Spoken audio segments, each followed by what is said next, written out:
ఈ న్యూమరికల్ కనుక మనం అబ్జర్వ్ చేసినట్లయితే థర్మల్ ప్రాపర్టీస్లో కండక్షన్ కన్వెక్షన్ దగ్గర ఉన్నామండి. ఏమని చెప్తున్నాడు చూడదా, when the temperature of the black body increases it to observe the wavelength and corresponding to maximum energy changes from the 3 micrometer to 1.5 micrometer అంటున్నాడు.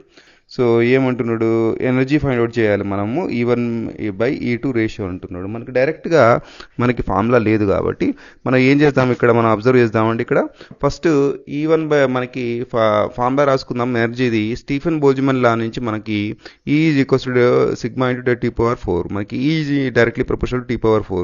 E1/E2 ఫైండ్ అవుట్ చేయమంటున్నాడు అండి. మరి ఎలా ఫైండ్ అవుట్ చేయాలని అంటే మనకి డైరెక్ట్గా ఇక్కడ టెంపరేచర్ వాల్యూస్ ఇవ్వలేదు వాడు, λ1 λ2 ఇచ్చాడు కాబట్టి మీన్స్ డిస్ప్లేస్మెంట్ లా మనం వాడుకుందాం. λT equals to constant. So దీన్ని ఇలా రాసుకోవచ్చు, λ1 T1 ఈక్వల్స్ టు λ2 D2.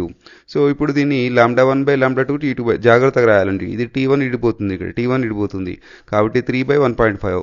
ఈ పాయింట్ని పైకి తీసుకెళ్తే 30 అవుతుంది, 30/1.5 అవుతుంది. మైక్రోమీటర్ క్యాన్సిల్ అయిపోతుంది మనకి, మైక్రో క్యాన్సిల్ అయిపోతుంది.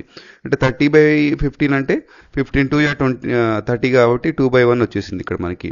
ఓకే, సో ఇక్కడ 2/1 వచ్చింది కాబట్టి ఇది T2/T1. మనకి ఇక్కడ ఈ ఫార్ములా నుంచి రాసినట్లయితే E1/E2 is equals to T1/T2, ఎందుకంటే డైరెక్ట్లీ ప్రపోర్షనల్ కదా, T1⁴/T2⁴. అవునా? సో 1/1 ఇక్కడ మనకి ఏమవుతుంది, ఇక్కడ రివర్స్ రాయాలి కాబట్టి ఇక్కడ T2/T1 ఉంది కాబట్టి రివర్స్ రాశాను, 2/4 వచ్చేస్తుంది. 2/4 అని అంటే మనకి ఏమవుతుంది, how many times we have to write down, 4 times రాయాలండి. 4 టైమ్స్ 2/4, 1 2 3 4 టైమ్స్ రాశాను. 2 2 4, 4 2 8, 8 2 16, 1/16. సో E1/E2 రేషియో అంతా 1:16. ఏ ఆప్షన్ ఉంది మనకి, సో బి అనేది ఆప్షన్ ఉంది మనకి.